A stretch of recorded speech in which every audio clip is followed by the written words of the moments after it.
Hello again, Year 12, and having finished with the House of Lords, we've pretty much finished with the topic of Parliament. And to cover the last two elements, one is looking at reforming of Parliament, and the other is linking with the degree to which parliamentary sovereignty has been eroded. So this one will be quite short, this video. We're looking at possible reforms of Parliament to make it a more effective chamber, or could be linked into weakening the dominance of the executive. So what possible reforms to Parliament could we make? If we were in class, speak to the person next to you, what kind of reforms could you do? So as we're not, let's just crack on.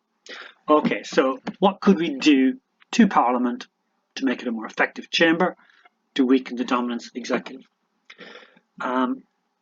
Ironically, I suppose the most effective reforms you could make to Parliament to make it more effective would be external changes imposed from outside.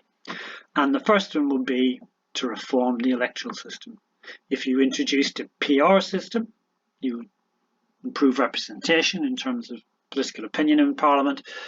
PR, certainly STV type system, would mean you would have coalitions. Coalitions would mean, by and large, an end to single party dominance.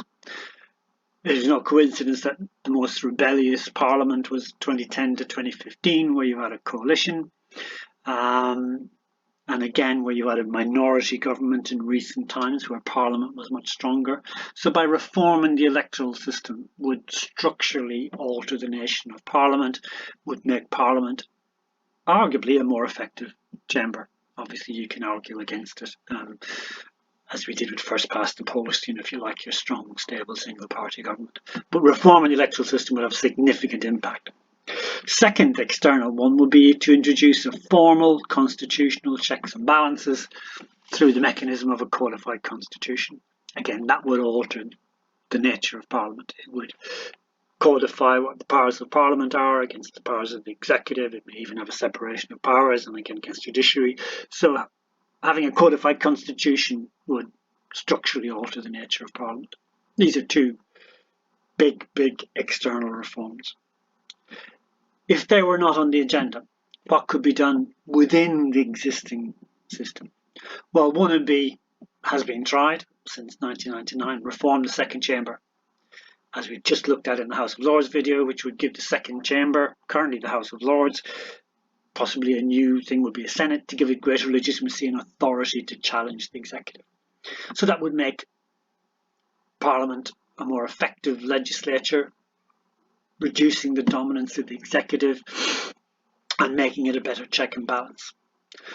Within the existing processes, you could take Prime Minister's questions and some questions to ministers off the floor of the Commons and into the committee rooms to allow for this sustained questioning and probing that select committees can currently do when they're carrying out their investigations. It was interesting last week, in the middle of the coronavirus, Prime Minister's questions was limited to those MPs who were on the order paper, who had been drawn in the ballot to ask questions. So if you do get a chance to look at it, very different atmosphere. There was only about maybe 2-3 dozen MPs in there. Obviously the context was quite serious, but you didn't have the heckling and the shouting and the tribalism that you normally have with a packed Commons.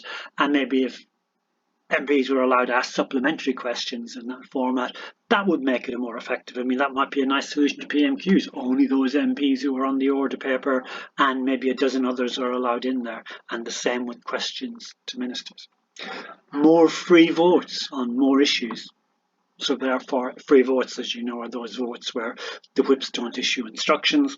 So if you had more free votes and more issues, that would lessen the influence of party discipline.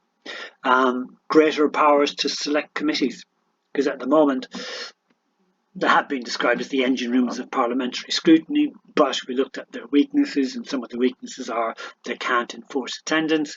If they could have teeth and enforce some of the recommendations, that would give them more power as well. And then you could link that with giving MPs just more resources, more research facilities to carry out more in-depth research and questioning of ministers or whoever was giving evidence.